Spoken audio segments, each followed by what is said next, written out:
I was mentioning before we started that I don't even know what this show is called anymore because Caleb keeps changing the name. So I don't know if the intro is even still legit if we're supposed to use it, but I think it's a banger, so I keep playing it regardless. Caleb will yell at me if I'm not supposed to. Bulge, how are you doing? I'm doing fine, but you don't need to worry about the name of the show. We're the Marathon Book Club now, I think, or whatever it is. That's what will remain for at least a little while. I think based on the amount of content the channel has otherwise and how long we go, we're probably a majority of the output from the last year, I'm gonna guess. Well, perhaps we are Marathon Book Club. We'll find another, hopefully easier Marathon book when we finish this one. So yeah, as Bulge just said, we are up to starting chapter 4 of Jacques Maritain magnum opus, The Degrees of Knowledge. How did you find this one, Bulge? I found it very good. A lot of it is some of I've had intuitions about this before, and I think Edward Fazer and David Oderberg talk about it in their respective books. But I think Marathon really, I think he's more broad-minded maybe than Fazer and Oderberg. Oderberg's much more studied in biology. Fazer's obviously more of a physics guy when you read his book on philosophy of science. Mhm. Marathon, while in this chapter he does focus on what he calls new physics and is for us just contemporary physics, he does delve into biology and by implication at least chemistry. And he seems at least to cite the relevant sources really well and to have some command of the literature of his time, which I thought was very impressive. But overall, it makes a very good philosophy of science argument, relying on his previously established terms of epistemology. Mhm. I think we've commented previously how he kind of will just flex on the reader occasionally and give footnotes from the Summa entirely in Latin and switch into French or switch into German and just like has sort of shown off his breadth as an academic. Like you said, though, in addition to philosophy, he seems to really know. Again, this book is what the original was in. I keep forgetting this every time. What's the original publication date for Degrees of Knowledge? I can look it up right now. We should know this by now. I think we look it up every time. I think well, the We're problem is because here. we have a translation that's from N- like the 50s and 1932. He wrote it 32 as a originally. relatively young man. I think he must have been in his 30s or 40s. hmm And then goes on to write like another 100 books in the next 60 years. Yep.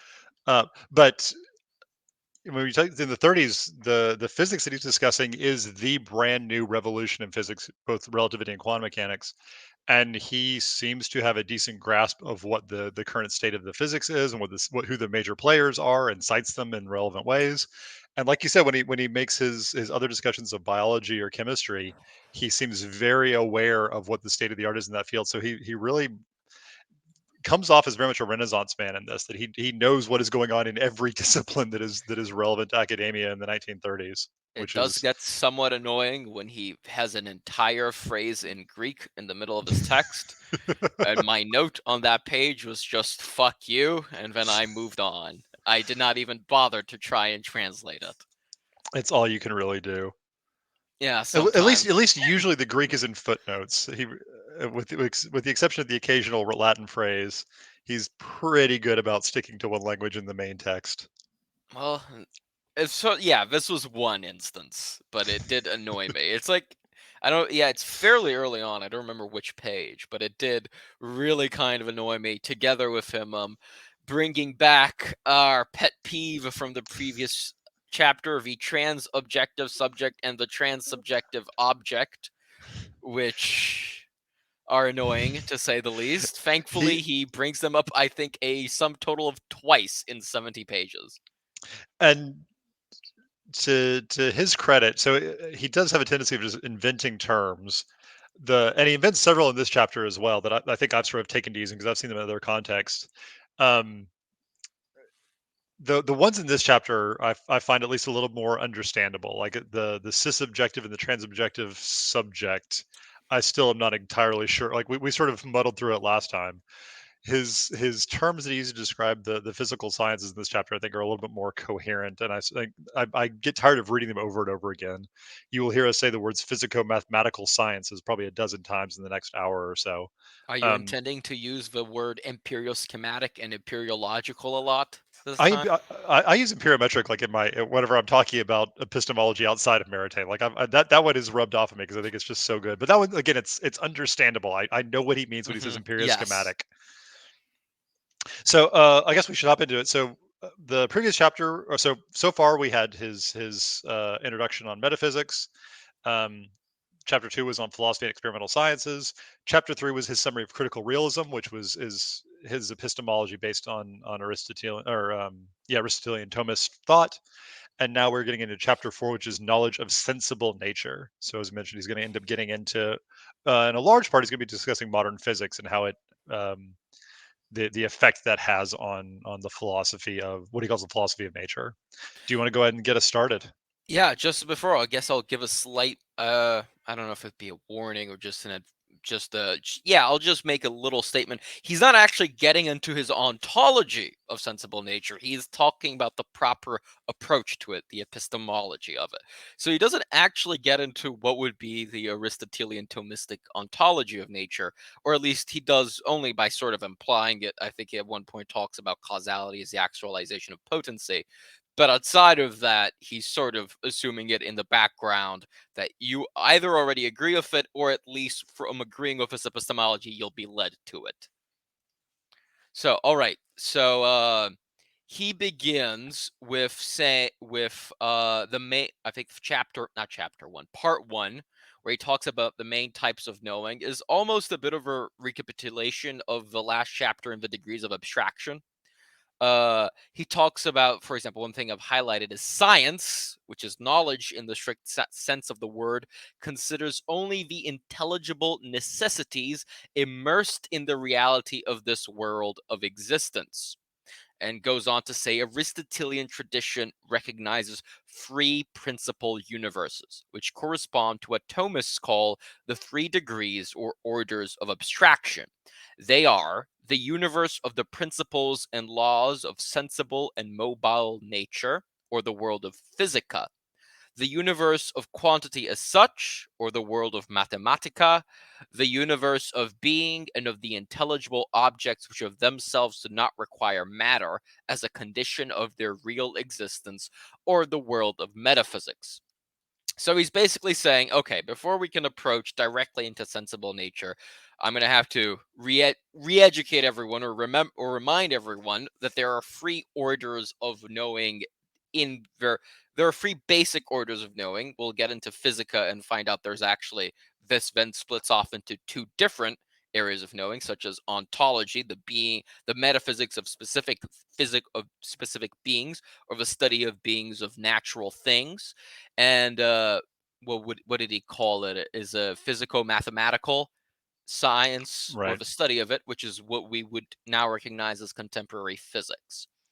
Then he has what I would class as an unfortunate digression into the trans-objective subject and the trans-subjective object, which I think I've sort of understood better, because how he uses the word trans it's an original intent.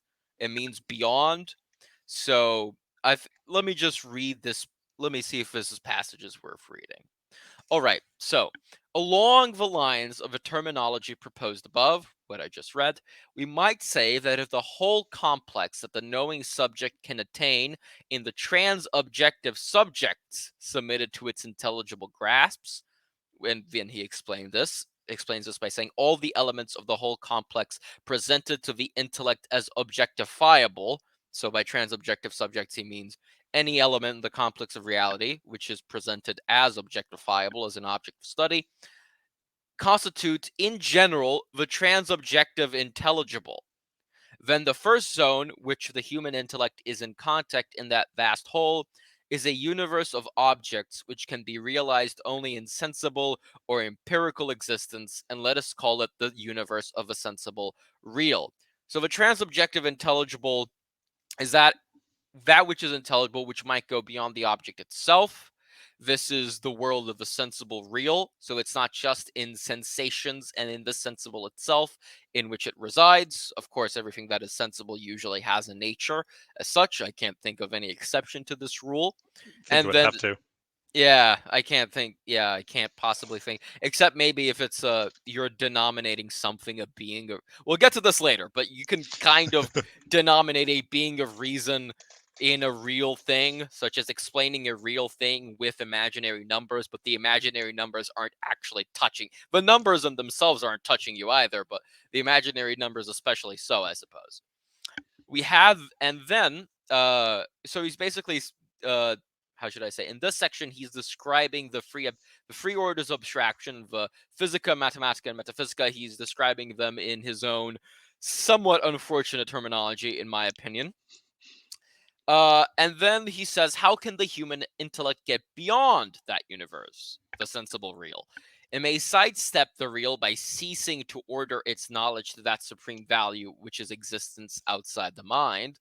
I mean, by busying itself with objects which can be realized, if they are realizable, only in sensible existence, but which are conceived without order to existence. We have then the second zone of a transobjective intelligible, the universe of the praetor real, which I read as almost real, the universe of the mathematician. So basically, it's. How do I explain this? Well, the key sentence is objects which can be realized, if they are realizable, only in sensible existence, but which are conceived without order of existence. So a number, let's take a number one. It is only realized, let's say, when there is an instance of an individual thing or an individual organism, an individual ontological entity, such as one ant or one atom alone. This would be a realization of the number one, but it can be conceived without that realization. It can be conceived as pure quantity. Now, the third order, it may extend beyond the sensible, the intellect that is, by busying itself with objects which are conceived as ordered to that supreme value, which is extramental existence, but which can be realized in a non sensible, non empirical existence. This is the third zone of the transobjective intelligible, the universe of a transsensible. By that he means going beyond the mere sensible, the universe of the metaphysician, which opens out into the trans-intelligible for us, but which can be known only by analogy. By trans-intelligible, he's, I believe, using the word trans to just mean beyond. So trans-intelligible would just mean beyond that which is intelligible for us, and therefore for the metaphysician, at most cases, unless he's dealing directly with the ontology of an ant or something like that, he's dealing with things that he can only know by analogy, which is why when we speak of God, St. Thomas says we only speak of God analogically. Well summarized. So, and I'm gonna harp on this because I think this is the same thing that the when we talked. You might have been on that call when I talked to the contradictilist guys. I think there was the same confusion. Is and I'm gonna nitpick this because it drives me crazy. So we have our 3 degrees of abstraction. As you mentioned, physica gets sort of divided into two different camps. There's this empirical aspect of physica, which is what the modern sciences have kind of become, is what can you measure, what can you read on a dial, and then there's the ontological side. There's this philosophy of nature. What is the physical thing? How does it behave? What do we know of its essence? And this is distinct from metaphysics. So when we talk about the ontology of an ant, that's a physics question. It's a philosophy of nature question, but it's not a metaphysics question because the ant is a physical thing, is its ontology is physical. So it's and Maritain is good to make the distinction there, but we tend to just call anything philosophical metaphysical. The philosophy of nature is physics. It is not metaphysics, or it's physica, I guess I should say. We want to distinguish the broader degrees of abstraction from the modern sciences. But questions of ontology can still be physica if they're the ontology of physical things. Yeah, I think I saw that recording with you guys, but Mhm. my I don't know. It would not be my criticism of either of you, but I suppose they were saying metaphysics is only the study of the conditions of existence themselves, and for that you wouldn't technically, although it in actuality.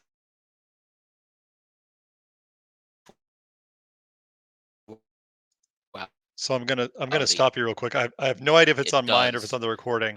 You are breaking up a require good bit Windows for me, skeleton. Bulge. All Can you right, it still hear? might be my internet cut out for a bit because I couldn't hear you. Give me a moment. Sure. And it might be entirely on my end, but it definitely I'll was. just I'll connect the Ethernet cable, which I had There we go. previously disconnected before the recording started. Arrogantly thinking I wouldn't need it.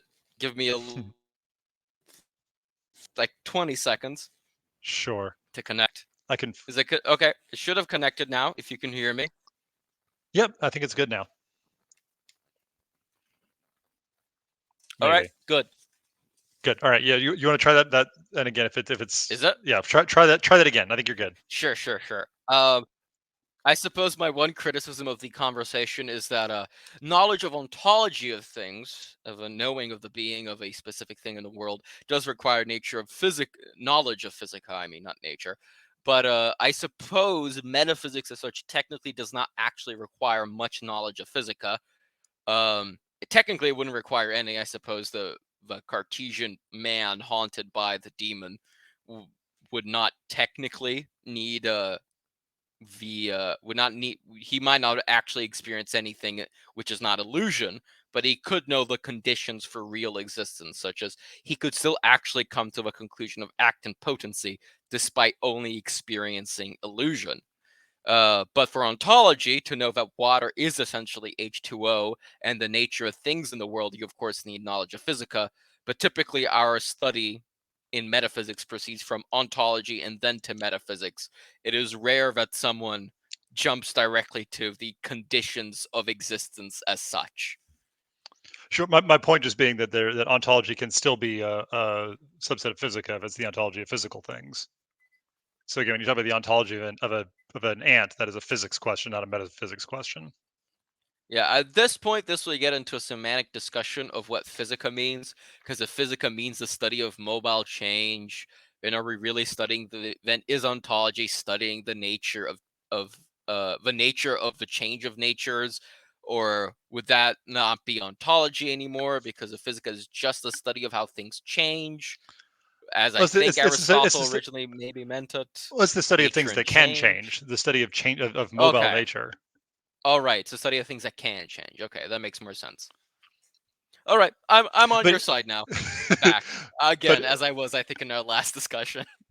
so in any case, I also your example for the Praetor real I really like because when he talks, and this is something that's sort of interesting is, and he'll get into it more when he talks about beings of reason, but like is the number one a real thing? Is the number three a real thing? Is a circle a real thing? Mm-hmm. And as you Is a pointed out, perfect line. He gives the example later of when he's talking about what geometry is the real one, which yeah, that yeah, yeah. didn't exactly go over my head. I understood his main point, but the technical details most certainly did.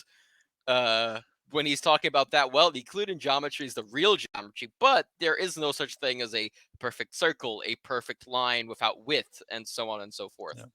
But like you said, just like the number two, like two can exist in two things. A circle can exist in a circular thing. Mm-hmm. But we can abstract away the thing and just be left with the idea of circle. But then it's just then it's this Praetor real object. It just exists in the mind. But circle exists in the real world, but it only exists in other sensible material. You've never seen a circle just floating around, right? You've Mm-hmm. never you've Of never course. encountered a circle. You've encountered a circular object, and that's Yes, we the yeah. It's a nice distinction. I like the term Praetor real. Again, it's getting a little pretentious, but I think it describes nicely the level of being of those objects. yeah, we can maybe say something abstract like a number has existence in the mind of not existence is in the mind of God, but only has existence, and by existence I mean is realized when there is an object of a sensible nature which exemplifies that number. Right. Whereas the objects of metaphysics can't even you can't have a you can't see justice, but you also can't you don't. It's not just a question of putting justice in something that you can. It's now revealed. Hmm. All right, moving. We are on page 2, ladies and gentlemen. Yeah, we're Moving. we're we're of 70, so we're flying along. Yeah, I'll please just go. On the first degree of abstraction, by which he means physica, we find two different knowledges which share the universe of the mobile or sensible real. A knowledge of the ontological order, which gives credence to your point against the good fellows of Contra Gentiles, which he calls the philosophy of nature, and a knowledge of the empiriological order, the experimental sciences. Then he uses some Greek term, which I cannot translate, and says that he's using science in modern language and not how the ancients used it, I assume. It is also on this first degree that the problem, or should we say the conflict of philosophy and science, arises in its most significant fashion. And then he moves on, unless you have any comments on that, Ein. Please go ahead. He moves on to modern physics considered in its general epistemological type. So I'll just read the first paragraph in full since I highlighted it. As we have already seen, physical mathematical science appears from the outset as a mathematization of the sensible. From induction, it requires a well-established empirical fact, but only in order to submit it to the deductive form and the rule of explanation of the mathematical order.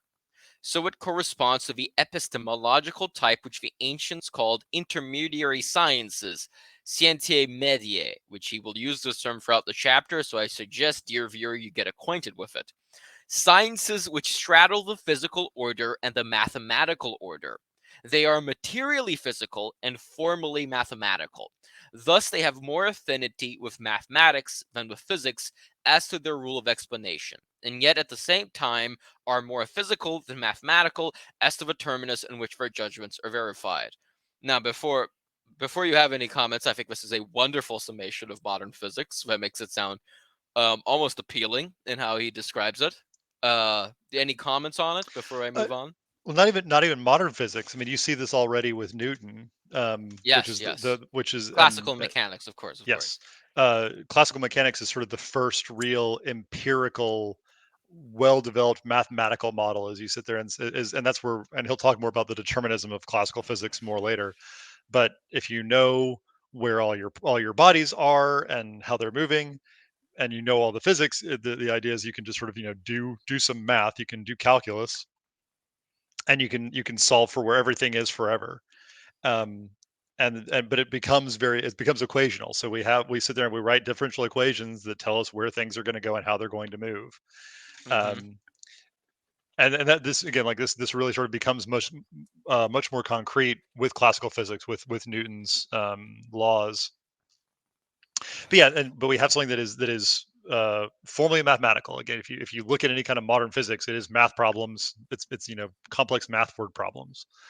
um, but like he says, it's very much you're doing math, but the end of it, the terminus, is in whether or not it agrees with some measurement. So you have some, Mm-hmm. you solve some math problem, and then it tells you, how heavy the thing is, how fast it's moving, and then you can go and do an experiment and see if that agrees or not. So Mm-hmm. it still makes that connection to the physical, actually, because there is some measurable thing that you need to be able to agree with. And now I think this actually quite neatly leads us into his, I think, main point of this of shall I call it part three, paragraph three? Sure. I'm not quite sure, but this deductive synthesis, which is all formalized and mathematical because it resolves all its concepts into the measurable. This deductive synthesis, which it constructs, is verified only by the coincidence of the numerical results of that synthesis with effectively discovered measurements. Thus, it does not follow that the mathematical beings which play a part in this synthesis actually represent real causes and entities, which are the ontological articulations of the world of sensible nature. It is only en bloc that the physical theory is verified by means of the correspondence established between the system of signs that it employs and experimentally known measurable events. Any comment on that before I move on to part four, I suppose? I could talk at length, and I'm gonna there will be times for it, and I want us to get through this in less than a week. So please go on, and I'm sure the relevant points will come up later as well. All right. Well, I hope I highlighted them in your case. By reason of the very reality on which his science is founded, by his he means the physicist, his science is founded, and in which it terminates, the physical, the invincible ontological tendency of human reason, as well as the pressure exercised on it in spite of everything by the principle of causality, must necessarily influence him some way. He will be led necessarily to integrate into his mathematical deduction, I am saying into the domain of the science itself, to integrate into the formally mathematical explanation of observable appearances a system of principles and causes of the physical ontological order which he will have reconstructed for his purposes. Now, to translate Marathon into common speak, he's essentially saying that human nature and human curiosity and intellect is such that the physicist will be drawn to using his formalized system of symbols of mathematics and assuming that it is representing at all times real entities. It is important to observe immediately that the science is in reality completely indifferent as to whether these explicative entities so constructed are real beings or whether they are beings of reason. If you do not remember last chapter, by beings of reason, he means things which are not, don't have existence in themselves, such that, for example, one, the number 1, 2, 3, 4, and even 1.5, 2.5 can be realized in existence. I can say there is one stone here. I can say there is 1.5 stones, taking the original stone as basis here. I cannot, however, say that the imaginary number square root of -1, also known as I, is ever instantiated in the real world. That would be a pure being of reason. Things like that and other entities which are constructed in formal mathematical models for physics is what he means by beings of reason. It is for the philosopher, if he can, to make this distinction among the diverse entities used by the physicist. The physicist himself does not bother about that, since all that matters for him is the explicative value of these entities in function of the network of equations of the physical theory. And so his ontological appetite will be as well, if not better satisfied by beings of reasons as real beings. Any comment on that before I move on to the next Y- section? Yeah. So you mentioned at the beginning is sort of this tendency in human nature to try and um, create these causes, and I think it's the natural instinct of a philosopher is that we see physics, we see things happening. You take a ball, you let go of it, it falls to the ground, and the question becomes why. The natural thing to do is, okay, why did it fall? Um, the problem is this physico mathematical approach to physics doesn't have causes. Equations don't have causes. I can write down the force equals the acceleration due to gravity times the mass, and I can do all the math. That's not a cause. That's an equation. And so because we want to be able to say, okay, why does this happen?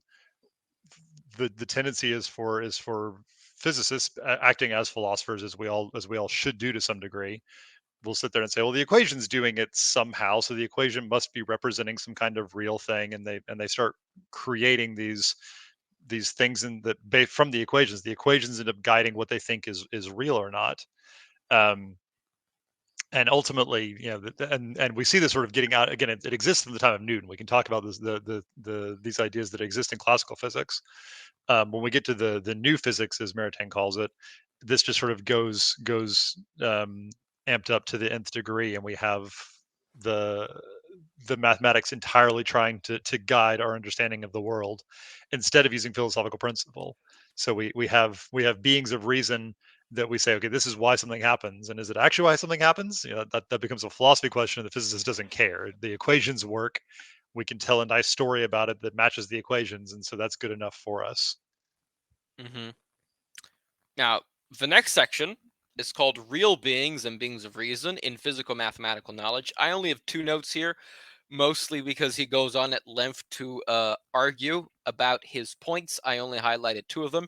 He is essentially explaining, how do I put this? He's explaining the use of beings of reason, how they are useful and how they're actually good. He's not railing against them in a physical model, in physical mathematical models. And then he goes on to say that all useful. And he doesn't say useful, but I think he actually says in general that all beings of reason, um, although I'm not sure if he would count fictions, complete lies as beings of reason. So I'll just say that it's some. So I'll say, yeah, I'll say with him that beings of reason are things which are founded on real beings. So, for example, square root of -1 is actually founded on real beings. The square root of something is something real. Like we can say that square root of 64 is 8, square root of 49 is 7.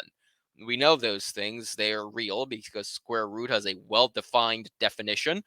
And it's real. It can be instantiated in something because 49 is such a number that if it is instantiated in stones, let's say, the square root of those stones are 7 stones. Or you could take, for Um, example, how big a field is. If you've yes. got a square field that is 7 meters on one side and 7 meters on the other side, the total area is going to be the 49 square meters. And so Hmm. you can reverse that process, and you can come up with with how long it must be on a side if it's a square. So and so the mathematical idea of square root even comes from that physical understanding of what an area is. Yes. I'll just read my two notes where I think he gets his sort of key points. The first one is the use of beings of reason. We might be tempted to think that entia rationis, which is literally just beings of reason, but in Latin, play a role only in logic. Capital L logics, by which I assume he means just formal Aristotelian logic. That would be a grave mistake. Even common knowledge continually makes use of beings of reason. For example, such is the case when we say, evil, in italics, has triumphed in his soul, or this man was the victim of his own deafness, or the sun rises. For evil and deafness are privations, not essences capable of subsisting, and the sun does not really climb in the sky. And he gives the example in mathematics. Mathematics constantly forms beings of reason, such as the irrational number, imaginary number, and the transfinite number. What this means, I do not know. I did not read the long footnote. Uh, then he goes on to explain, which is actually quite a useful explanation, but I didn't highlight it, so it's not important for you or me, the dear viewer. Quantity, now he's talking about mathematics as such, quantity can be considered in an entirely different way.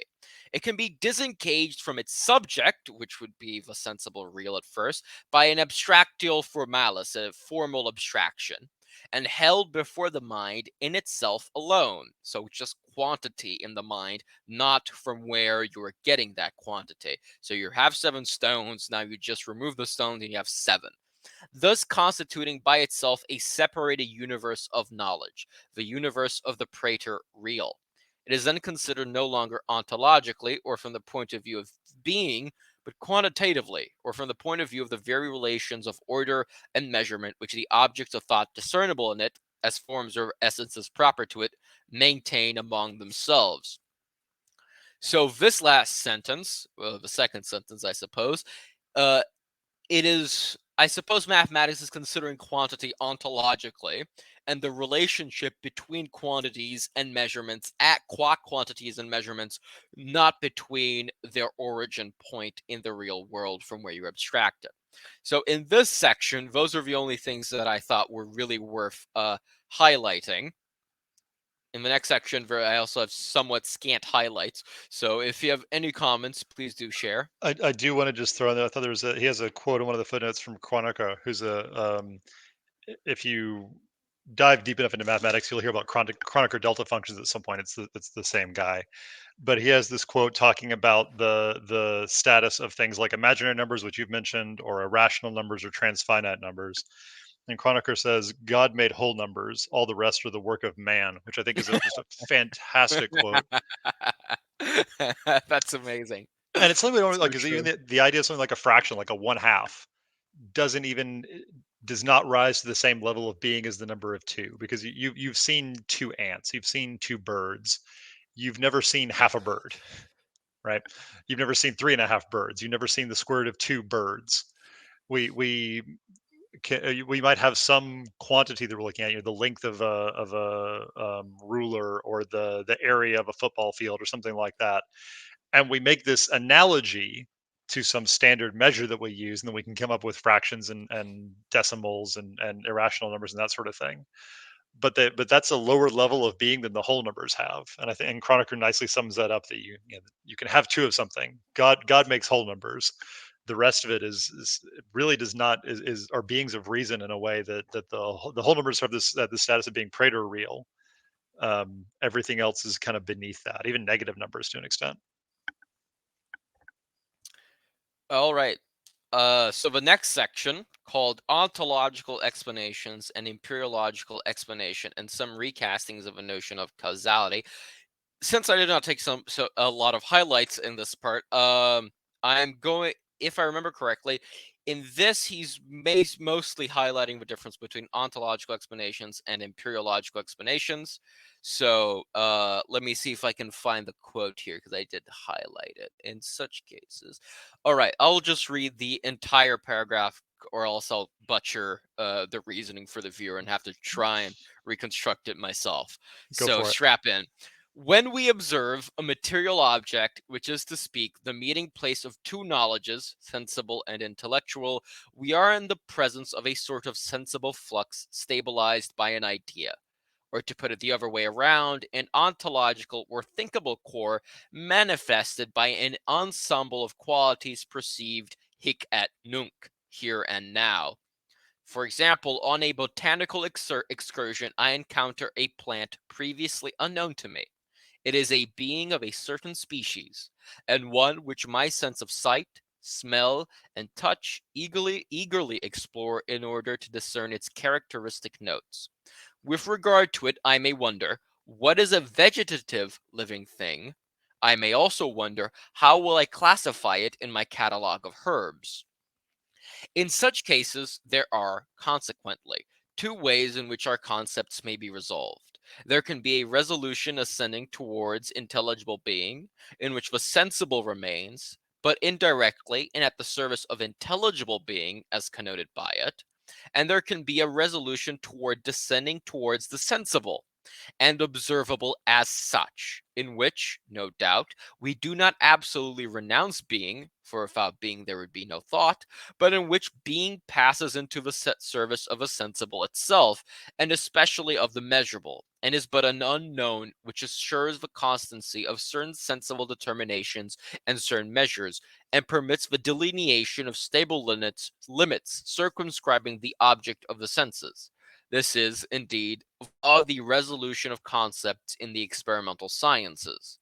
We may designate these two types of resolution of concepts or of explanation as ontological, in the most general use of the word, and imperiological or spatial temporal, respectively. Do you need me to translate from Mariton to common sense, or did this come across all right? I mean, I understood it okay, but you're welcome to give it a shot if you think it's necessary. I mean, as Maritane goes, I think this is fairly understandable. All right. The first explanation, the ontological, you're maintaining the sensible being in mind, but you are delving into its immaterial essence as such. Uh, and there can be and the second, the imperiological or spatial temporal, is a resolution descending towards the sensible and observable as such.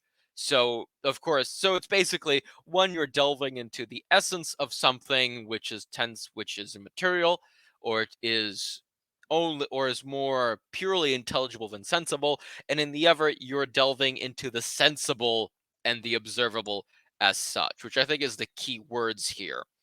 Uh, and so the consequence of this, skipping ahead a bit, the possibility of observation and measurement for the scientist, which delves into the sensible, replaces the essence or quiddity which philosophy, the ontologist, seeks in things, which I think is the key phrase of this little section.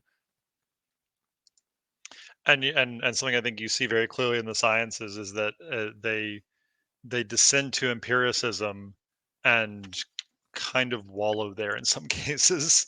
Uh Because huh. it very and as you said, it's very much about the sensible. But as he says, even though we are answering questions of the sensible or empirical, we don't. It's still intellectual knowledge. We're not losing our reason. We are not becoming. He says we do not become animals without reason in order to construct experimental science. but that we sort of forget, except as a background thing, that there is an essence here that can be understood or known, and it becomes reduced to the measurable or the sensible. Hmm. Now, the next section, which I highlighted, comes after a spiel about let's see, about a little narrative about the history of physics, especially in regards to determinism. So he's sort of illustrating a problem with it. Let me try to give some context here. Maybe you can jump in and interrupt me.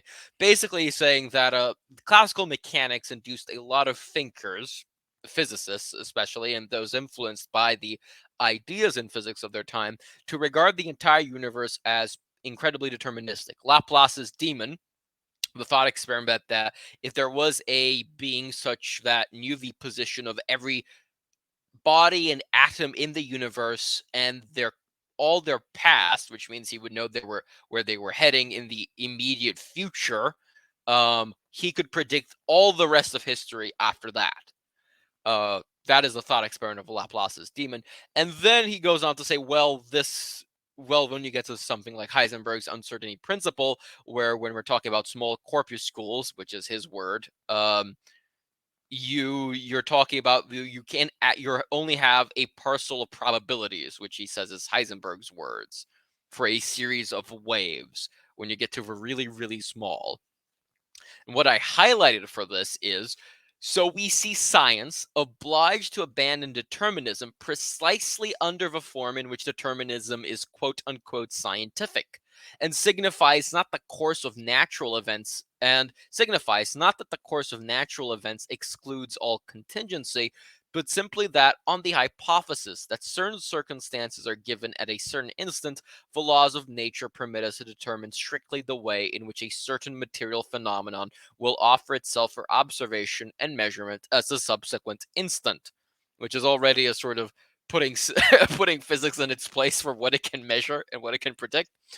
But continuing, so we see what has happened to the principle of causality, precisely under the form of phenomenal codetermination to which science had reduced it.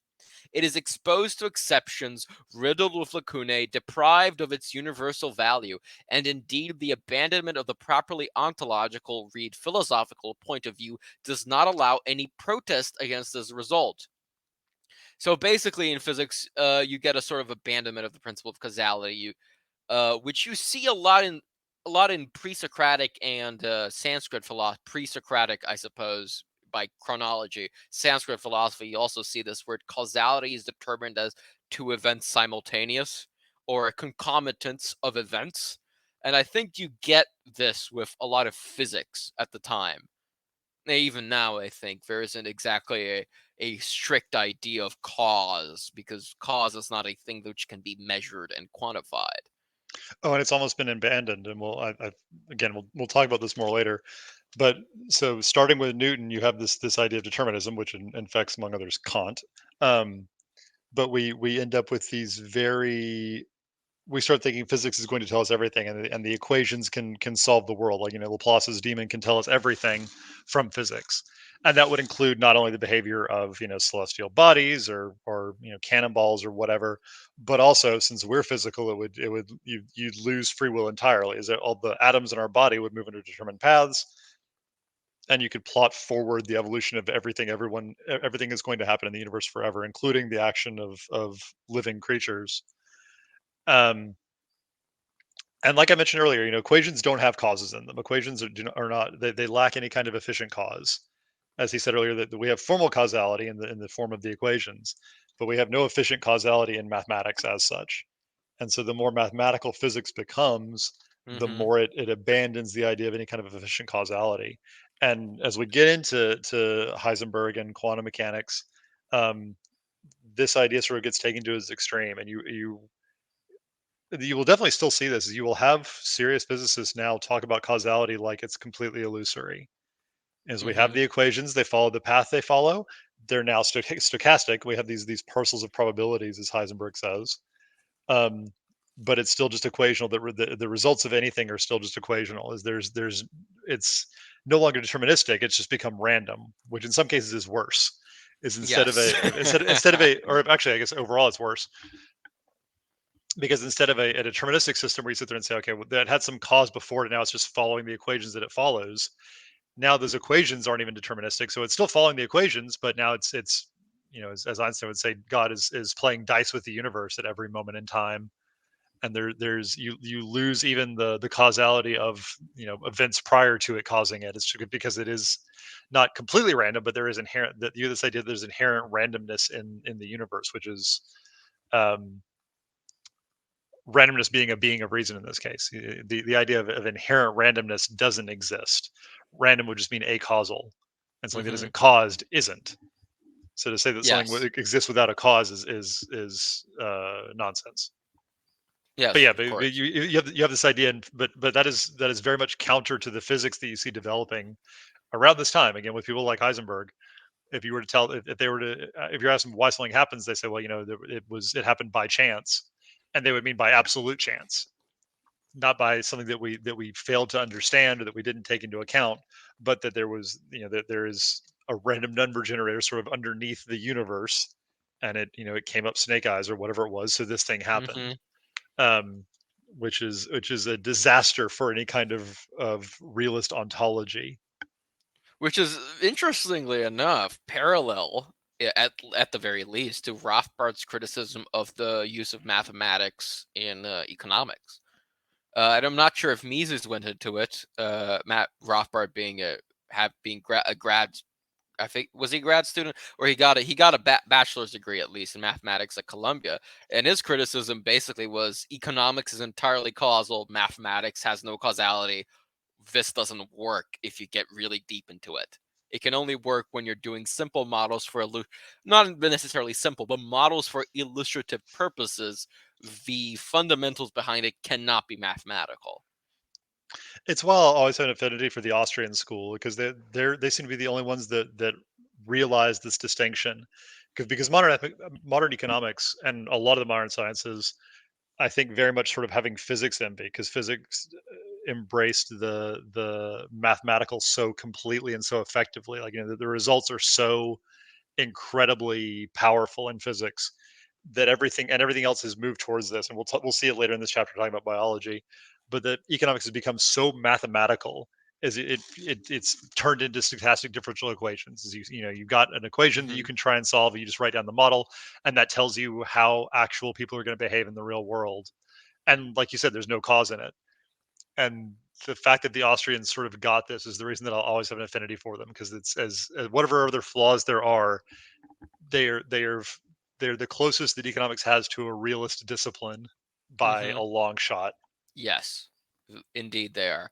Now, if we are ready, we can move on to the next section, which is the new physics. And I go for, I believe, 3 pages without any highlights. So if you have any comments on it, feel free to make it or interrupt me. The first highlight that I have is when he's talking about the difference of how the philosopher and the physicist would regard things such as absolute dimensions, absolute movements, and absolute time. Now, I'll read it. If you want to interrupt and go back, feel free to do so. Or if you want to wait, and then go back, also feel free to do so. The Go ahead. philosopher knows that bodies have absolute dimensions, that there are absolute movements in the world, and absolute time, absolute simultaneities for events as far apart as you wish in space. Here, the word absolute signifies entirely determined in itself, independently of any observer. The philosopher does not try to know what they are, i.e., to discern these dimensions, these movements, these times, these absolute simultaneities at a distance, with the aid of our means of observation and measurement. He willingly concedes that it is not possible. It is sufficient for him that they be discernible by pure spirits, who know, without observing from a point of space or at a moment of time. The physicist makes a like renunciation with good reason. But for him who does not philosophize, and who is concerned with what he can measure and to the extent that he can measure it, the existence of these absolutes does not count. And in their place, he knows and handles only relative entities reconstructed by means of measurable determinations. Entia rationis cum fundamento in re. If I understand this Latin correctly, I did not run it through Google Translate, but if I did understand it, it means beings of reason become I think fundamentals of reality, or beings of reason with fundaments in reality. So that he constructs something which is essentially an ontology of beings of reason, whatever reading you want to ascribe to that Latin phrase. So I'll take a step back here and give some context Of for course. this. So going into the new physics, what is meant by the new physics is Einstein's theory of relativity. At this point, it would be both special and general relativity, and the sort of newly emerging field of quantum mechanics, or study of quanta, or these very small scale interactions. And some of the things that so a little bit of background on special relativity from Einstein is we have this idea, and I need to be very careful about how I say this because, like I mentioned, um, what we have is very, very good equations that describe relativity theory. If you plug in the equations and compare it to a measurable result, you will get a extremely accurate answer that tells you exactly what's going on. The temptation is always to make this an explanation, is to try and the like we said earlier, the mind wants to try and turn that equation into a cause. And so I need to be very careful about how I say things here, because what happens is people will be very foolhardy about how they say these things, and they'll say things that are going to contradict what the philosopher, in Maritain's words, was saying. But what we see is when you try and do measurements in due to special relativity, how fast you are moving makes a difference. Hmm. So the length of objects will appear different to you depending on how fast you are moving. How fast a clock ticks will appear different to you based on how fast you are moving. So if I've got a clock sitting still on my desk and I see it's ticking at 1 second per second, and I get another clock and I go zooming past it very fast, because this is all relative to the speed of light, which is 300 million meters per second or something. I mean, incredibly fast compared to any speeds we actually normally see. And you have to be somewhere close to those to get these to have an effect. But I would go zooming past that clock and I would see that it was ticking at a different rate. It would look like it was ticking more slowly than it was supposed to. So I might have my own clock that I see is ticking at 1 second per second, and the one that I go zooming past only ticks 1 second every other second. If I was going, 70 or 80% the speed of light or whatever it is. And again, this is all this is verifiable. We've done enough, managed to get things going fast enough that all these things sort of check out. That this is how things tend to behave. Um, and another consequence is if I try and look at two events that are separated by a large distance. You know, if you and I clap our hands at the same time, right? I'll hear. Well, I wasn't actually going to do it, but that's okay. I can, you hear my clap after you clap. I hear your clap after I clap, because the sound has to travel to them. And so in theory, we could try and back out, when you clapped and when I clapped, and we could try and sync them up so that we actually clapped at the same time. Would be sort of the naive thinking. What relativity would say is, if one of us is moving relative to the other one, events that we thought were simultaneous for one of us are not simultaneous for the other one. So I might say, yeah, we clapped at the same time, but because I was moving and you weren't, you would say no, that we didn't clap at the same time. We clapped at different times. Hmm. And now we have this issue of saying, okay, well, which one of us is right? Because how do I determine if I was the one moving or if you were the one moving? Right? We could say relative to the ground, but we know that the Earth is spinning and going around the sun, and the sun is going around the galaxy, and the galaxy is moving very, very fast. So how do we know which of us is moving and which one of us isn't? How do we say what's simultaneous and what isn't, or what if events are simultaneous or not? How do we determine which frame to use to determine those things? And the answer that Einstein kind of gives, and it sort of gets taken up in modern physics, is, well, simultaneity isn't a real thing. Simultaneity is relative. Things, I say they happened at the same time. You said they didn't.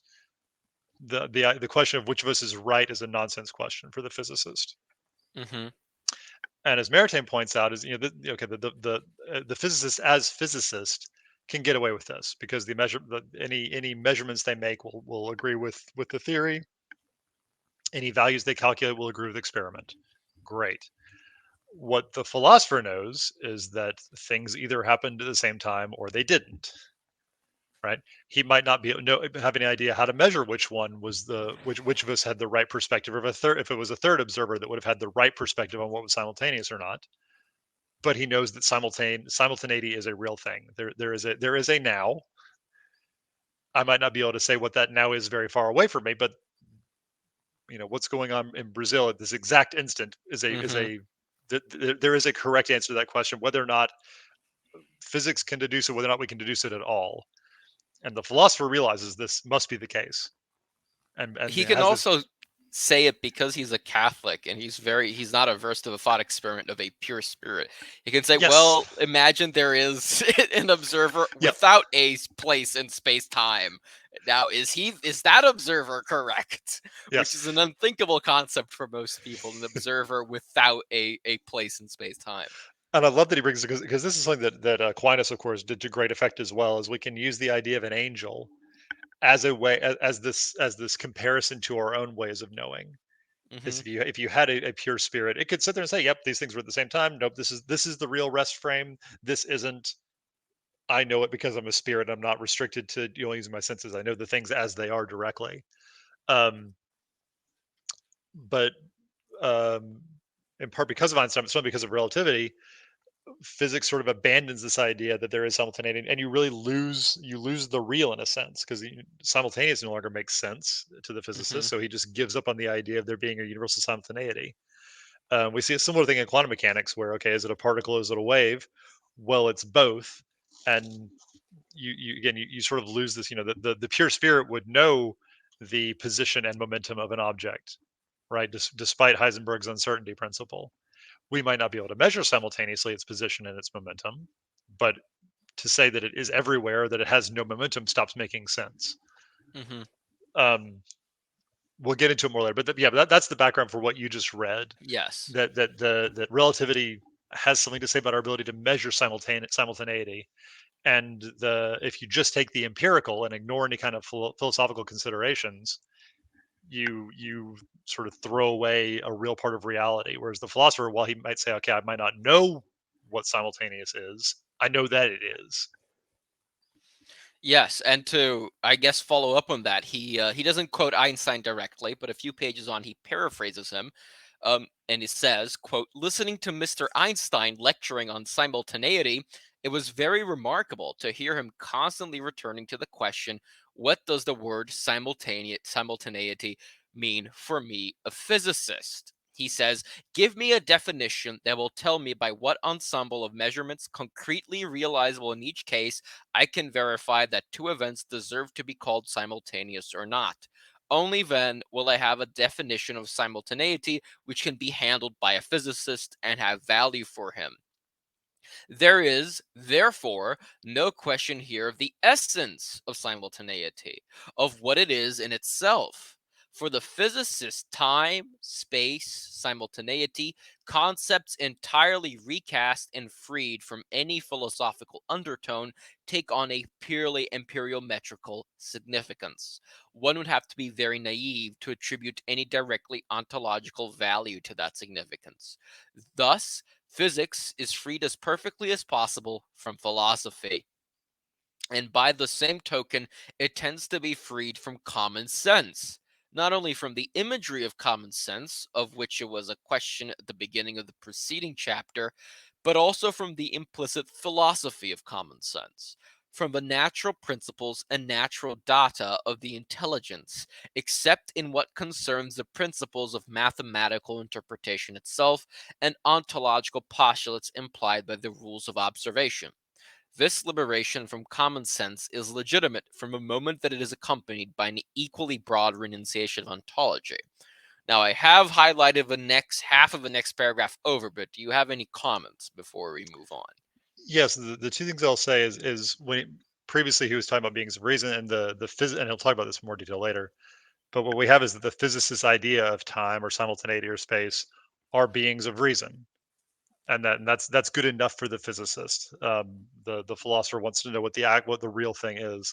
The other, and he's unfortunately, or he would have lived to have seen this to some extent, but when he says he'd have to be very naive to attribute any direct ontological value to that significance, sadly we have the Well, physics community at large and the populace in general has succumbed to that naivety.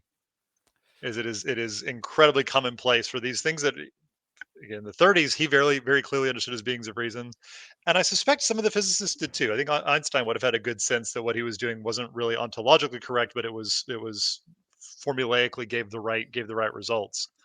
But a half century later, 90 years later, people are very seriously taking these as the real beings instead of beings of reason, much to the detriment of our understanding of reality. Hmm. And so, moving on from there, from these considerations, it follows that the idea of discovering in itself the nature of matter and of corporeal things must appear decidedly as a pure archaism for the new physics, much more decidedly than for the physics of yesterday and the day before. The scientist of today cannot indicate the essence of the real. It is precisely this which distinguishes his attitude from that of his materialistic predecessor, and still more from that of the medieval physicist. He no longer asserts that he truly attains real being, which on the contrary appears to him as enveloped in a profound mystery. And then, skipping a little bit ahead, he goes on to get a quote from A. Eddington, a very famous philosopher of science and physicist himself, if I'm not mistaken. And I'm just going to read the latter half and then his comment on it. So here's the last part of Eddington's quote.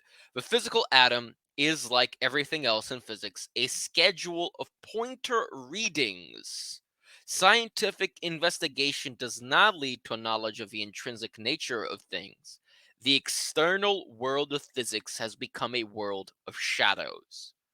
That is Eddington's quote. Mariton's comment is Mr. Eddington appears to forget here that the measurements gathered from nature by our apparatus deliver to us something of the real. This may seem a shadow in regard to the universe with which we are familiar, but the philosopher knows that there are so many points of emergence for which an aspect of things existing in themselves appear to us. Any comment on this before I go on to, I guess, section 16? So it's interesting. I noticed this a couple of times, and it's so interesting to think about this. Not being that long ago in historical terms, but we're at a point here in the 1930s when the idea of atoms or electrons are still very much sort of novel and speculative in people's minds. You have these people that, again, he is very well versed in the current physics, and atoms are very much a hypothesis. Electrons are a hypothesis. Yes, 1932, I believe it wasn't even discovered that you could split the atom. I think that was in one of the conferences. Was it 1936? Something like that, where Szilard, I forget his name, discovered that you could in fact use a neutron to essentially he came up with the basic theory behind the Manhattan Project almost by accident. Right. But it's worth remembering is we have and talking about taking beings of reason as real being. I certainly think atoms are real. I certainly Hmm. think electrons are real, but it's we just sort of if you look at the evidence for them, it is this sort of physico-mathematical equational understanding where we sit there and we build these models and say, okay, well, if atoms, then we see this and this and this, and that it's the story we tell ourselves. And they're at a point here where he can very much have that idea very clear in his head that okay, we can atoms might be real, they might not. We take them as a being of reason that tells a convincing story. But even 90 years later, is our evidence that atoms exist any more concrete in the philosophical sense? Again, the equations certainly back up this idea that we have of something being atomic, and you can sit there and say, okay, we can describe nature in these ways that it sort of makes sense for there to be individual atoms.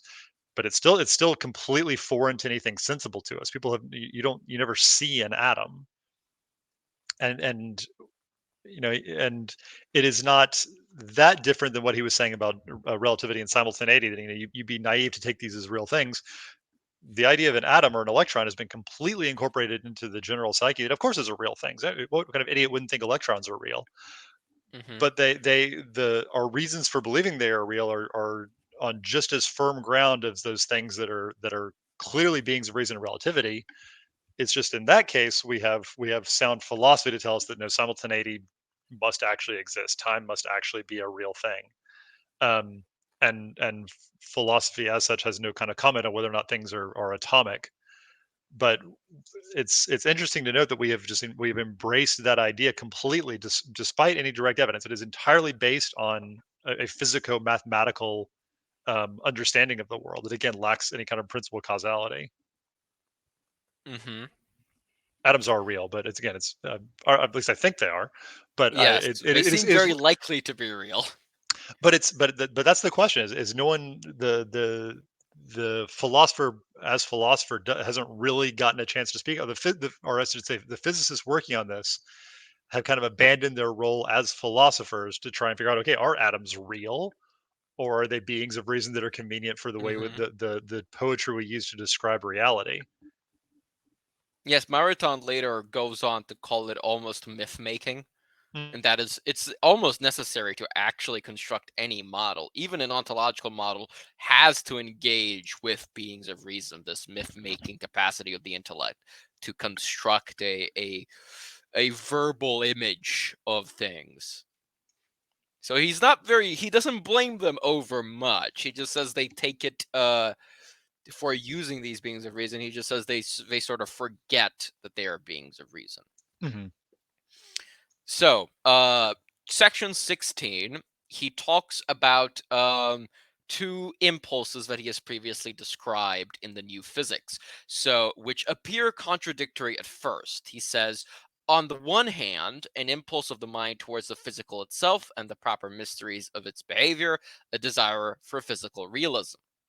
On the other hand, the construction of a world of symbols and a recourse more decided than ever to mathematical and geometric being of reason. This contradiction, however, is purely apparent.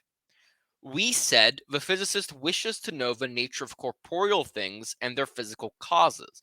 Did we say he wishes to know this nature in itself and these causes in themselves? We said that that he does not attempt to know in themselves the nature of things and their physical causes, and reduced to their essential meaning, the phrases which we have just quoted from Mr. Eddington signify nothing else. Did we say that he abandons all attempts to know them in any way? The impulse that spurs him towards the physical real can attain this real only in its measurable aspects themselves, in its measurable structure as such that is, by mathematizing it, and finally by constructing something in its place, the physicist wishes to penetrate the secrets of matter. But the very type of knowledge to which he is bound prohibits him from attaining the nature of matter in itself. He attains it in the observable and measurable, and thereby real, determinations which are for him the substitutes for the essence, and he scrutinizes it and fathoms it to a very degree that he mathematically symbolizes it. Let us say that his knowledge is not a knowledge of the real, the given real, by a more profound real, but a knowledge of the real by the mathematical praetor-real. So, translating Mariton to common sense, he's saying that their knowledge of the real is not real by the things in themselves, but they have a knowledge of the real via the mathematical praetor-real, the abstractions, as we discussed earlier. It is a knowledge of the physical real which becomes symbolic to the extent that its mathematical regulation obliges it to attempt a complete explanation of the real, wherein things, the form and formation of which belongs to a world of qualities, will be formulated in a wholly quantitative fashion. Or, again, if it is permitted to use an old Platonic word, more expressive than perhaps the modern word symbol, it is, at least as to the second moment of theoretical elaboration which we were just speaking, a knowledge of the physical real by way of myths, as I alluded to earlier. I mean, verified myths. That is to say, myths which agree with the measurable appearances and which save the latter, a science or knowledge of the physical real at once experimental and mythopoetical, which is the very interesting way to describe physics. But very accurate. I Hmm. have to take it aside the sentence construction there, and you read it well and it was intelligible. The he it's I think Knowledge of the it's real by the real. by a more profound real is kind of screwy, to say the least. I find his prose so beautiful sometimes, but it is so Yes. easy to get lost because these sentences will just go and go and go, and there's a parenthetical and another parenthetical and an Uh-huh. aside and three footnotes. Um, so it's Yeah, 3 footnotes in this page exactly, by the way. Congratulations. You yeah. got it exactly right. Um, but no, I think I might have mentioned in a previous podcast is the idea that physicists and I think scientists in general have become poets. There's something mythopoetical. I think I love that term, mythopoetical. But Mhm. that we have experimental results, we have measurable results, we have equations, and then we don't really have ontology, right? Everything has in the intellectual plane has taken this descent down into the empirical and not up into the ontological. But as humans, we crave the ontological. We want to know what is. We wanted to know what. We want to answer that question, why.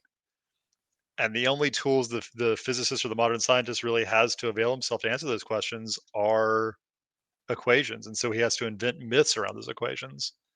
Mhm. Um, that again, that conform to the experiments. You know, the if you try and validate or verify the myth and say, okay, well, if you say, okay, this myth would imply this, and you go and do an experiment, it gives you the result.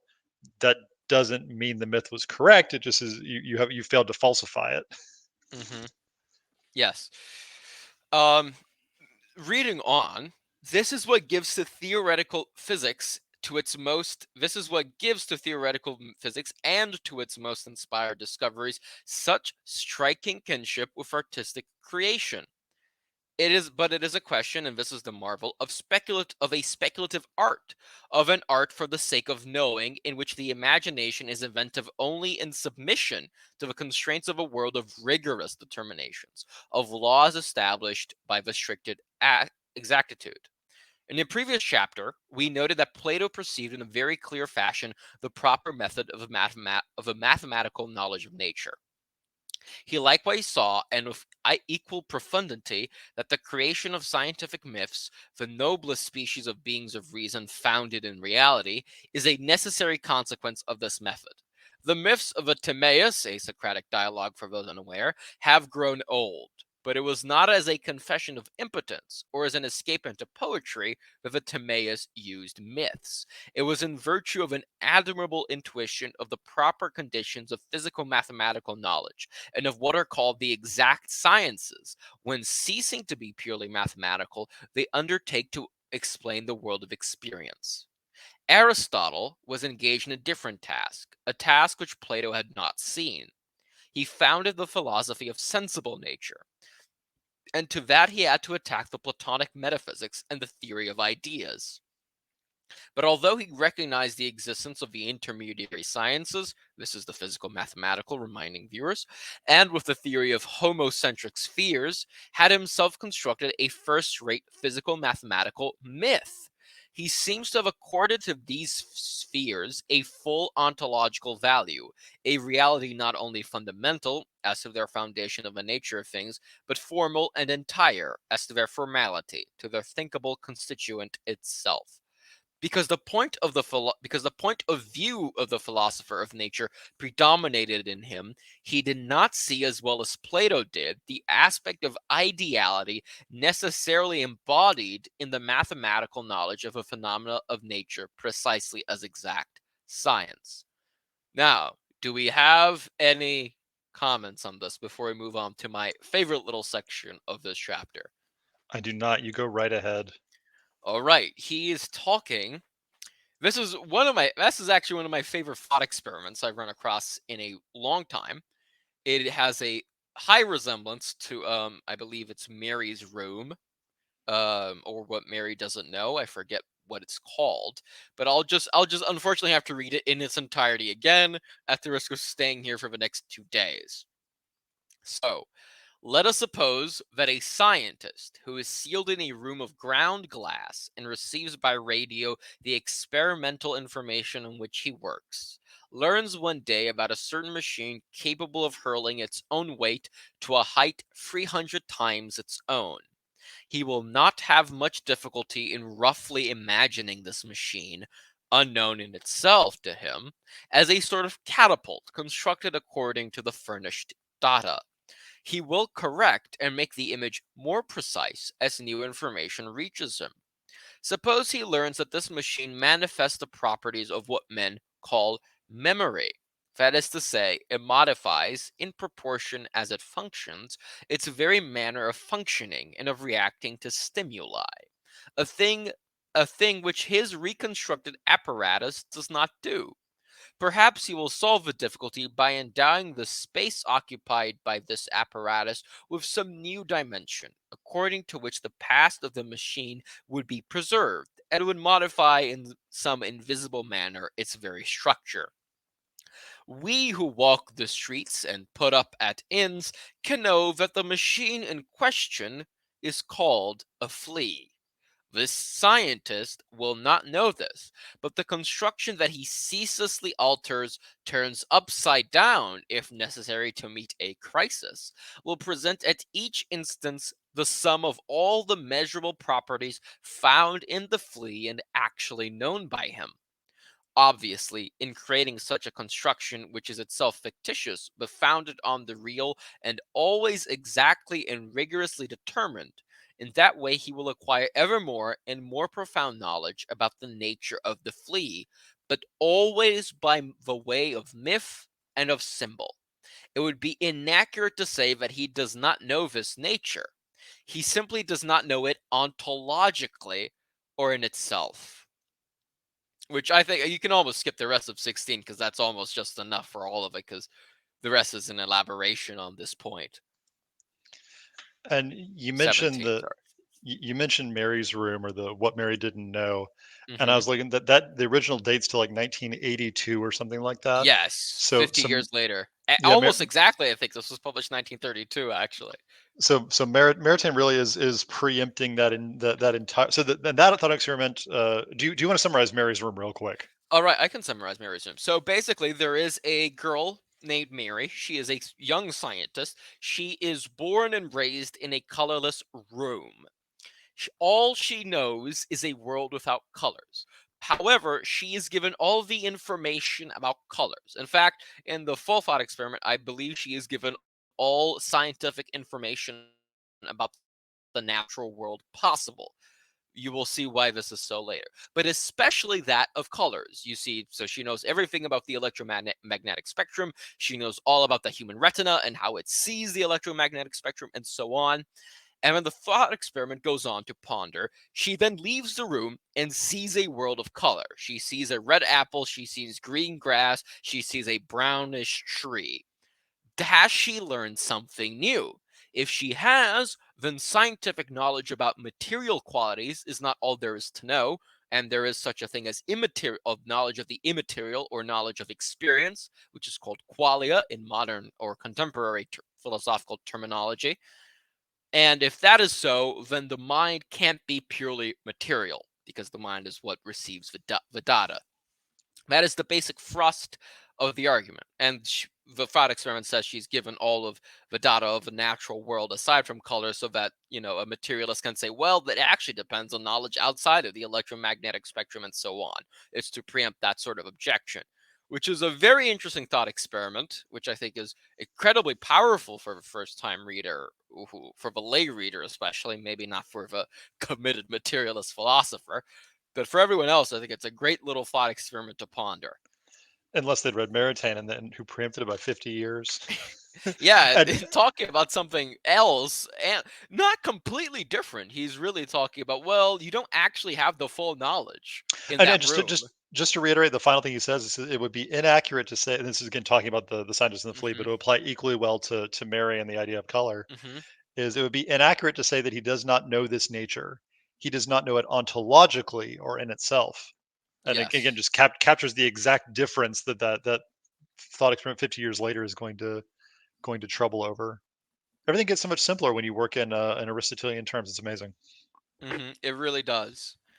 Now, the rest of 17, I highlighted something else, but it's basically a reformulation of that, commenting on Eddington, so I don't feel I need to read it I unless. I think that's okay. Let me ask you real quick. So we're an hour 20 minutes in. We are Yes. 30 pages into a 70-page chapter.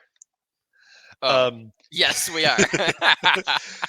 Do we want to turn this into a two? Like we can maybe do one more section or two, but then do we want to turn this into a two-parter so we're not here for 3 hours, but can still give things adequate time? Yeah, we probably will. Okay. Uh, okay, so I So think so there's a part two to this chapter that in my version starts on page 184 for the philosophy of nature. yeah, Let's I remember that. okay. I think that's a much smoother part if I remember correctly. At least for So me, it was. well, let's get to that and just stop and call it there if that works for you. All right. And then we can So, pick up and do those last 30 pages another time. mhm. And also we'll put up more content this week, so we're not people aren't waiting 2 more months for us to read the next chapter. Yes.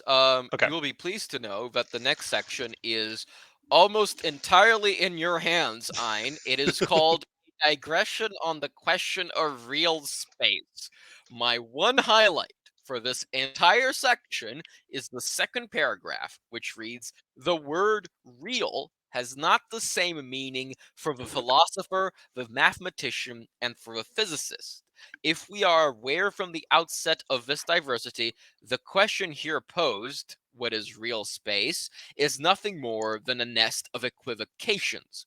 Now, dear reader, I can give the basic summary of my impression of this chapter.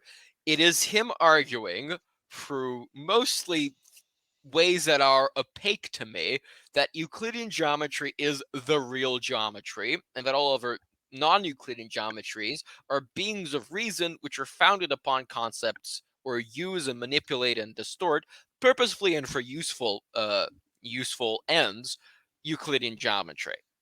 Do you have any comment on this, Ein? Because while this is interesting for a scientist and a mathematician, and it is of interest to me, it's not something I can actually explain at all.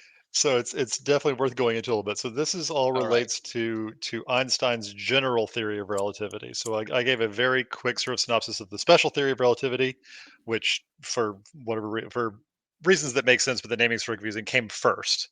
The special relativity theory was derived first, and the general theory of relativity followed it. What you see in the general theory of relativity is he starts incorporating the effects of gravity into his theory. Um, and again, I'm going to try. I'm going to invoke these physics myths or poems that Maritain was talking about. We start getting this idea of what gets called curved space time. So we think about the world normally, and your natural intuition of it is it's a Euclidean space. Is parallel lines never cross. There are three dimensions that are orthogonal to each other, so they're all at right angles, and they're independent of one another.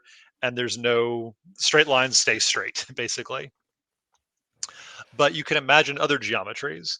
One of the classic examples you think of is if you had if you were on the surface of a ball, for example, and you thought Mhm. it was a big enough ball that you think it's a flat plane, but it's a very big ball, and you're walking around on that surface, or like the globe, for example. Mhm. And if you walk far enough in one direction, you'll actually get back where you started, which doesn't happen on a flat plane. Mhm. And you can imagine what's a good way of sort of doing this. So we could have a situation where you start. Let's say you start at the equator in um, yeah, so you're at some point on the equator and you walk due north for a long time until you get to the North Pole. And then you take a right turn and you start walking again. Okay, so you were walking due north from the equator to the North Pole. You took made a right angle, right turn, and you started walking due south until you get back to the equator. And then Mhm. you take another right angle turn and start walking straight ahead again, and we'll eventually get back where you started. And making a right angle to the point you originally came out on. So you can imagine that big triangle with your starting point in the equator as one point, the North Pole is another point, and where you came back to the equator is the third point. You can imagine that big triangle on your globe. Each one of the angles of that triangle is 90 degrees. So your triangle now has 270 degrees in it instead of the 180 that it's supposed to have. So you can see geometry works different on the surface of a sphere than it would in a flat space. Okay. So the surface of a sphere would be an example of a non Euclidean geometry, a curved space. Mhm. Okay. Now, back to general relativity. Um, the equations of general relativity lend themselves very well to replacing our normal three-dimensional flat Euclidean space with a curved space where massive things, stars, black holes, anything that has mass, heavy things, actually bend space locally around those points. And so your motion of them follows the contours of that bend, and you can describe your motion that way. And this is again, this is the being of reason that gets constructed to describe motion due to the effect of really heavy things. Okay, Maritain is asking, okay, this is the being, this is the being that gets used, just like ideas like simultaneity got used in special relativity. Is space is space time, whatever that is it actually curved? Is the geometry of the universe actually non-Euclidean? Is it actually curved, or is it a Euclidean geometry? Um, so his first point is, the mathematician would say, okay, if it's self-consistent, it's real. Um, the second point he goes into is the physicist would say, okay, does this correctly reproduce experimental results? Does this framework with this curved spacetime give me results that are consistent with measurement? And if so, the physicist would say they are real. Okay. Once again, the philosopher cares about what is actually real. What is space actually? What is its actual shape and the way it's put together? Um, and so it turns out, so even though the general relativity is typically cast in this way of talking about curved spacetime, you can do the proper transformations from a non-Euclidean Euclidean space to a Euclidean space, and you get forces that move you around. But you can certainly write down general relativity and get all the answers correct and make all the measurements correct if you assume space is entirely Euclidean, right? And in fact, there's I can't remember who the modern mathematician was that sort of proved that all these things are interconnected, that you can transform from any geometry to a different one, but they are all interconvertible in a mathematical sense. So we have this question of what the real one is, and what Maritain resolves to, and I think this is correct. It's weird to think about, because again, everything that we hear in modern times, like again, atoms are real, electrons are real, space time is curved, and it's just sort of those things. You have no sense experience of that. What you see is Euclidean space, but you're told no, that the math tells us that it must be non-Euclidean. Um, Maritain concludes that space in reality must be Euclidean, and he does that by connecting to the sensible. Is the only way we understand non-Euclidean geometry. The only referential we have to say like what things are like on the surface of a ball is we need to know what Euclidean geometry is like.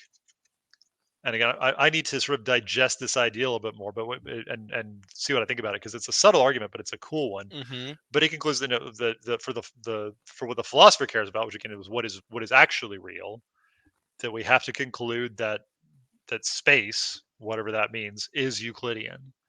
And so the proper understanding of general relativity, again, all the measurements come out the exact same, all the experiments give the same results, but the proper casting for general relativity is in a flat space time that has whatever extra forces it needs acting to correctly reproduce the experiments, as opposed to the way it's typically cast, where you just say, okay, it's curved, and the results fall out naturally from this curvature that we treat. That again, what Maritain was is purely a being of reason, but a convenient one to facilitate mathematical calculation.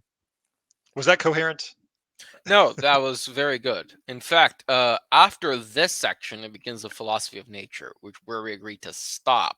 So I propose that actually, you said you wanted to think more on this, so that I reread this section and I take some more notes, because it is blank except for that little paragraph I highlighted and read out to everyone, and actually revisit and see what we think of it. Because I remember I found most of his argument cogent. I couldn't really comment on it or summarize it to a new reader, but I found most of his argument good, because essentially, if I can boil it down to the bare essentials of what I understood, is that every other possible geometric space constructed relies on Euclidean notions to do so. They cannot ever be the first space that is intuitively constructed. So he's essentially saying that it is necessary to construct all other types of geometric spaces that we first construct the Euclidean space, and so that is the real one, quote unquote. I need to see because he gives different definitions of real here, because again he says this is a mare's nest of equivocations. So it's important to get all the definitions of real and how it's used by several people right here. Yes, I like. So we want to pick up next time, and we'll revisit this idea of space is real, and we'll go from there. Yeah, let me see how many pages it is. It's one, two, three, four, five, six, seven, 8, 9. It's 9 pages of philosophy of nature. So it's 9 pages that I will reread. Philosophy of nature. I'll just take a look at my highlights. I think because for the most part, I highlighted. I'll skim the rest, which I didn't. Uh, I philosophy of nature. My one small comment is he writes Mendeleev from Mendelev's periodic table as Mendelejev I with a noticed that. J, which That was a weird. I underlined and read because that really weirded me out. That was really funny to me. I had a hard time like, wait, who's that? I was wondering if it was some weird like old-fashioned way of translating a different from a different alphabet at some point, but I don't. I That think it was has just to be. yeah. I'm gonna dive into that in some detail because it was that caught me as well. Like, wait, who's periodic Yeah, like table? Hindu was once instead of Hindu, it was Hindoo. Like if you read Hmm. Chesterton, that's how he writes it, for example. Yep. So I assumed it was something like that, just a different way of spelling. Like I'm sure it probably says Mendeleev, and maybe I think in whatever I don't know how it I don't know. I actually have no idea how it's pronounced in Russian. Maybe it is Mendeleev or Mendeleev. Don't know. But in normal English, when I was taught it is Mendeleev. Yep. We That's need to my get a Russian speaker. I was yeah, that probably not allowed anymore against YouTube service terms of service, but probably. But that's my one comment on philosophy of nature so far, to not completely jump the gun. I was just skimming it, and I saw the one red underline I used of a chapter was on Mendeleev or whatever it's called. And because I was really puzzling over that until I like made the connection with periodic table or Fee says table, and then I was like, oh no, table, periodic table. Okay, got it. I think so. Yeah, okay. I did actually. I was very happy that you were also puzzled by it. It wasn't just me. But all right, so we reread the last 9 pages and then we regroup next year or some point in the next decade. well, no, that's the thing. We've read it already, so we can do that. Because that's what's the reason these go so slowly. Besides me just being a slacker for the most part, Mhm. is I hope Bulge is impressing this upon our readers that this is not easy reading. Like I will definitely, I've been trying to do it a lot before going to bed some nights, and I will definitely notice like I'll read 2 or 3 pages and be like, I need to reread Yes. all of it because it just was not. This is not an easy read. Yeah, if we made it seem like easy reading, I will actually be very happy. I will say Yes, mission accomplished. yes. But since we have already read all of chapter 4 and we just want to make sure we get notes on it, we will, and this might be a good way going forward of just try to break these up a little bit, just so we can not do these every 2 months. We can do this in like maybe next week or the week after. We can go ahead and do part two. I mean, we can do Um, next week so that I don't forget everything and I'll just skim for that is a good the idea. weekend. Yeah. So you guys will be able to look forward to part two. I have no idea when this is going out. Caleb's picking the posting dates, but Mhm. within the next week or so, we will go ahead and record part two and finish this up, and then I think after that we start moving on into. So that was since this will be sensible knowledge.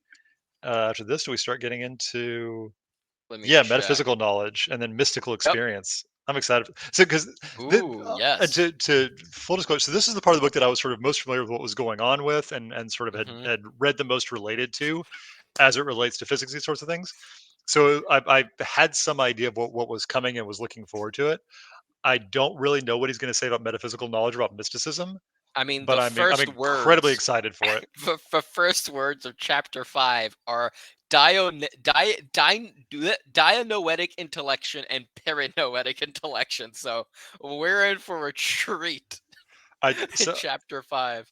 it's Also, going to he be dedicates it to he specifically dedicates the chapter to his that wife, chapter is dedicated to Raisa. Yeah, which that's is beautiful. both an interesting it's beautiful, but it's an interesting choice to not dedicate the book, just the Just that chapter, chapter. which which is an but I don't think most wives would find this at all interesting. Raisa was probably I feel like the one exception. they were a special couple. Yes, they were a very special couple. We can say that much at least.